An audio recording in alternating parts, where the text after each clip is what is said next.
Right now, Mercy Health employees are continuing to strike in Janesville, what they want met before treating patients again. Also, a historic art festival is back in Janesville. We're showing you the impact Tallman Arts has on the community. And a busy, family-friendly weekend in Wisconsin. We're showing you the festivals and Wisconsin traditions that's taking over the state today. That's tonight at 10. Good evening and thanks for watching. My name is Tanasia Shaw and tonight I am filling in for Jalen Banks. He has the night off. We're starting with weather. It's a beautiful Saturday, but the air quality in Wisconsin is still poor. Let's bring in your first warning forecast meteorologist, Blaze Keller. Blaze, what should people know if they plan to go out tomorrow? That the air quality is still going to be unhealthy for some, possibly unhealthy for all, especially further north and east, like where we're seeing it this evening. Off towards Waukesha, Fond du Lac, and northwards into Manitowoc. That's where we find the red, so that's where it's unhealthy for all. Unhealthy for some in the orange, and a few of us, parts of Dane County included in that, but most of us further south and west, we're underneath that moderate air quality. So a little bit better than where we were earlier today, but we're still dealing with that thick smoke stretching from northwestern Wisconsin and essentially going south and east into the Chicagoland area, where we find these oranges across Juneau-Adams County into Columbia County, beginning to move into northwestern parts of Dane County. That's where we find that thicker smoke. Now that smoke is going to be sticking around as we go into Sunday, which is why the air quality warning has been extended through noon, and I would not be surprised if it's extended into the first half of Monday. We'll track out that smoke in the full forecast, but again, this evening is going to be pleasant. If you don't mind the smoke, open up the windows, give the AC certainly a break, and let in some of this cooler air, not necessarily fresh air, but cooler air. Next week, the humidity and the warmer temperatures return. We'll track that out as well in the full forecast in just a few minutes. Blaze, thank you. Now to northern Wisconsin, where the Department of Health Services confirms the first measles case in Wisconsin this year. Oconto County Public Health confirmed 9 cases. Oconto is near Green Bay. DHS says the exposure came from traveling outside of the state of Wisconsin. Right now, the overall risk to the public is low.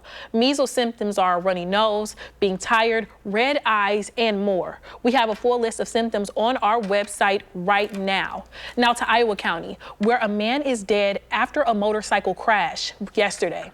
The Iowa County Sheriff's Office confirmed this happened last night on Highway 130 near Spring Valley Road. Authorities say a 21-year-old Lucas Witzel sped down the highway before losing control of the motorcycle and hitting a guardrail. Iowa County Sheriff's Office says he died at the scene and the case is still under investigations. Workers at Mercy Health East Clinic have officially been on strike for a month in Rock County. At last check, more than 100 employees are on strike. Members of UAW Local 95 says they are wanting improved security measures, wage increases, and enhanced employee benefits. Union reps say there has been a breakdown in communication with management at Mercy Health during negotiations. Put a call into her and she said she'd get back to us. That was last week and we haven't heard anything yet. We want to get back in there and give our patients the proper care. Last month, Mercy Health says the strike will not impact patient care. Some picketers said they have heard otherwise, saying there's reports of missing medication and wrong vaccines being given out. News 3 Now has not been able to verify those claims. Wisconsin's oldest art festival is back in Janesville. The Rock County Historical Society's Tall Men Art Festival features more than 60 artists. Our Ellie LaLiberte shows us what this festival means to the community. For 67 years, this art festival has been supporting and celebrating artists in the community. And today, it's a focus on both the past and the present. It's beautiful. So I've been coming here since I was very small. For festival goers like Stephanie Clifford, the Tallman Arts Festival is a tradition. It's basically just been a part of our lives. It's that history that Don Handro, the Rock County Historical Society board president, says makes this event so special. From pottery, jewelry, painting, watercolor, chalk, really there is actually something for everybody. The event takes place on the Historical Society's grounds. The Lincoln Tallman House, which is the Tallman family that came here, very involved in the arts. That was one of the driving factors why we wanted to have this Tallman Art Festival, 67 years ago. And as a silent auction and presentations where volunteers like Vicki Martin showcase local history. The focus of the presentation is 19th century art by local women. There's so many people that we aren't even aware of who are creating these amazing things. Women from the 19th and 21st century. I'm an oil painter. Like Janesville artist Hallie Cohn. I love actually being able to look around and see the grounds, but also just seeing people in my own community again. That support is why Clifford is here. It's just huge. The Tallman Arts Festival also runs Sunday from 10 a.m. to 3 p.m. Reporting in Janesville, Ellie La Liberté, News 3 Now. Such a cool story. Ellie, thank you. The event is free but has an option to donate to the Historical Society at the entrance. There is so much going on across the state of Wisconsin today. We're going to start with the green and gold tradition, Packers Family Night. Practice started hours ago at 7:30. In true Green Bay fashion, every year fans pack Lambeau Field to watch the players. This is a great and cheap way to watch the players play before the preseason starts. Tickets are, listen to this, tickets are only $12.30. The Packers preseason starts next week Saturday against the New York Jets at Lambeau Field. Here in Dane County, music took over Madison's South Side. Sugar Maple Festival wrapped up just minutes ago. The festival celebrates American roots music with live performances and workshops on 3 stages at William G. Looney Lake Farm County Park. Organizer says this is not only an opportunity to jam out, but also a chance to learn about music, history, and directly interact with the artists. We have our side Roots and Reasons stage, which is where we do artist interviews, get to be up close and personal with the artists, which is really cool. And then we have jam tents. So we've got some of our artists, so we've got a Cajun jam this afternoon. So they're gonna be sitting in the tent side by side with us and we get to play with the musicians. And bluegrass jams, old time jams. So really a participatory event, which is different than other fests. Again, such an interactive festival. The 2-day festival wrapped up at 10 tonight. Earlier this evening, a celebration of community wrapped up at Pocket Park. North Star Fest had the festival must-haves, live music, food, and free activities. Organizer says it's all to help encourage people to get outside, have fun, and connect with their neighbors. So we really always want to create opportunities for our neighborhood to come together, and surrounding areas too. Here on the east side of Madison, we really want to just create that community vibe that's always been Madison, always been the east side. And it's just such a great day to come and have a free and fun time. It's so exciting to see over the years the excitement build and people get excited for it. And to have a wonderful day like this and to see everybody come out is just awesome. If you didn't get a chance to attend this year, the North Star Neighborhood Association hosts the festival every first Saturday in August. Now to Milwaukee County, where the State Fair is underway right now. There's tons of chances to enjoy fair food, music, and of course, rides. If you're planning on attending, here's what you need to know. Today and Thursday through Saturday, gates will remain open until midnight. The gates are open Sunday through Wednesday from 10 a.m. until 10 at night. You can purchase tickets online at the State Fair website, wistatefair.com, or purchase by phone, or even at the State Fair office. And listen, guys, it's that time of the year again. The News 3 Now Back to School Supply Drive returns next week. We are helping local students start the school year and making sure they're ready to succeed with a partnership with the Dane County Boys and Girls Club. From August 4th through the 15th, we're collecting essential school supplies to support thousands of kids across Dane County. Our big kickoff event, Stuff the Bus, will be held Monday at Walgreens on University Ave across from the Hilldale Shopping Center.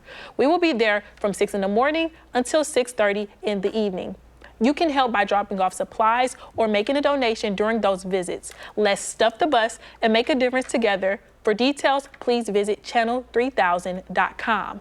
Now we're switching gears. Right now, Montana officials are searching for answers after a deadly bar shooting.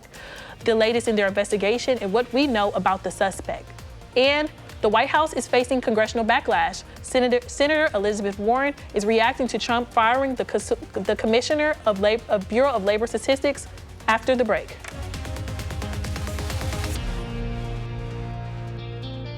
Watching News 3 Now at 10. Welcome back. It's been 2 months since a manhunt started for Travis Decker. Officials say the suspect kidnapped and killed his 3 daughters in June. The victims were found at a campsite in Washington State.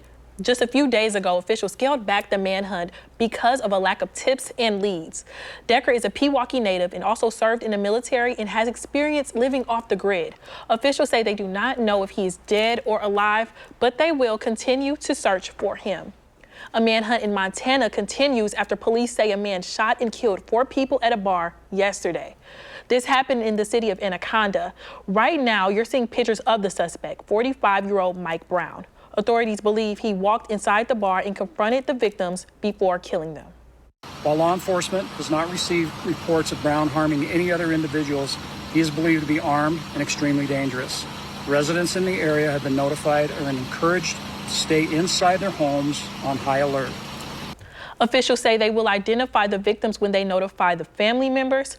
They also do not know the circumstances that led to this shooting. Now to President Donald Trump. He's facing congressional backlash after a decision to fire the Commissioner of Labor Statistics. This comes after the White House is facing questions about Jeffrey Epstein. CBS News' Willie James Inman has more. President Trump continues to face backlash from leading Democrats in the wake of his decision to fire the commissioner of the Bureau of Labor Statistics. The president fired the commissioner on Friday after a weaker than expected July jobs report showed hiring slowed with only 73,000 new jobs created. And revisions revealed hiring in May and June was much less than initially reported. Without citing evidence, the president claimed the job numbers were rigged. I believe the numbers were phony, so you know what I did? I fired her. And you know what? I did the right thing. Massachusetts Democratic Senator Elizabeth Warren blasted the move. Donald Trump has made clear he wants to politicize those statistics. And as soon as that happens, who knows what the real numbers are? Are they higher? Are they lower? How much have they been inflated? Because there's a president standing there saying, if you give bad numbers, it's off with your head. The president's war with job numbers happens as his administration continues to face questions surrounding disgraced financier and convicted sex offender Jeffrey Epstein. On Friday, House Oversight Chair James Comer agreed to a request from Epstein co-conspirator Ghislaine Maxwell to delay her congressional deposition until after the Supreme Court considers her petition to overturn her conviction for sex trafficking. Maxwell had been scheduled to be interviewed by members of Congress on August 11th. Also on Friday, it was revealed Maxwell had been moved from a prison in Tallahassee to a low-security prison in Texas. The move comes following Maxwell's 2-day interview with Deputy Attorney General Todd Blanche. Willie James Inman, CBS News, Bridgewater, New Jersey. Now let's get a look at your first warned weather forecast. Blaze, how long will this haze last? I know it's been here since like Thursday at this point. Yeah, it seems like we've been underneath this smoke for pretty much all of summer, but we have had a couple of breaks. But yes, since really about Thursday of last week, lasting through probably Monday, we're going to be sitting underneath this smoke. We're dealing with smoke not only from Canada, but also some wildfires out near the Grand Canyon. Some of that smoke has been moved its way eastward and will somewhat combine with the smoke that is from Canada, which is the reason why I think, I should say I wouldn't be surprised, rather, if the air quality alert is extended through the first half of Monday. We're looking at 10 a.m. on Monday, and a lot of Wisconsin is still underneath that thicker smoke, marked by the oranges and even the reds. So much like Saturday into tomorrow, that air quality alert has been extended. I really wouldn't be surprised if it gets extended through the first half of Monday. And then after that, I think we do start to see some relief in terms of smoke across central and southern Wisconsin. In the meantime, a very seasonable day tomorrow, upper 70s to low 80s. Once again, the humidity is still not here. So if you don't mind the smoke, get outdoors and try to enjoy these comfortable conditions, because starting later next week, the humidity is going to return, and so are those summer-like temperatures. Air quality on Sunday is going to be unhealthy for some, marked by the orange here, but starting on Tuesday into Wednesday, we start to see more moderate air quality, so we're saying goodbye to some of that smoke. The high-pressure system that brought down the cooler air, comfortable air, as well as this smoke, it's taken its sweet time to move out of the Midwest out of New England into the Atlantic. And because of that, not only is the smoke lingering around, but we're also not able to move in any low pressure systems or our rainmakers into the Midwest, which is why our rain chances over the next 7 days is pretty minimal. Tuesday, Thursday, maybe Friday night into Saturday of next week, do we see those rain chances, but they're staying about 20 or so %. So maybe an isolated shower or two. Until this high pressure system moves on out of here, we really can't move anything else overhead.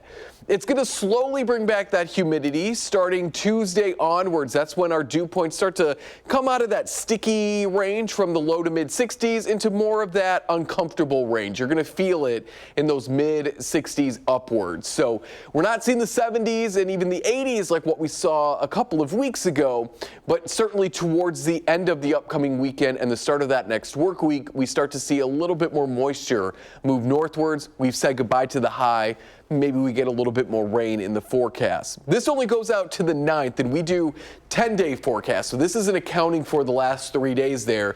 But over the next 7 days, we really don't see a whole lot of rain here across central and southern Wisconsin. The green's about a ½ an inch or less, which is not bad.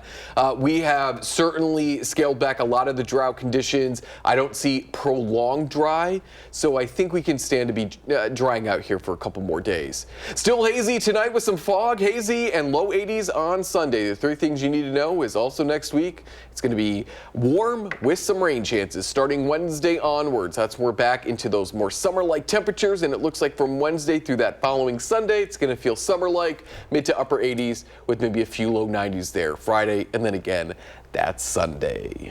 Blaze, we have been debating about the perfect summer weather. I know. We have a middle ground. We do. This is perfect barbecue weather. Oh. Right now, I would like it to be like 5 or 10, like, you know, just a little hotter. You know? But this is perfect, like, you know, throw something on the grill weather. You said barbecue, and I'm so hungry. And we are so hungry here, y'all. I hope somebody barbecue for us. I was going to say, after work, I'm still ready to eat. He's throwing something on the grill for me after the work. night is Y'all still heard young. this? I'm holding him to that. All right, Blaze, thank you. Coming up in sports, Wisconsin football head coach Luke Fickell is speaking out about his focus ahead of the season.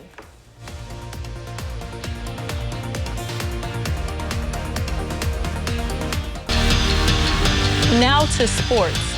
When Luke Fickell arrived at Wisconsin, it seemed like a slam dunk hire, and it still might be, but in his 2 years, it has been anything but that. The Badgers have a losing record under the head coach who said when he was hired, his goal was to win a championship. Heading into his 3rd season, Fickell remains unfazed, stating his singular focus. We always have one goal in this program is to play for championships, and not a whole lot of talk about that because there's a process to what we got to do and there's a focus that we have to have.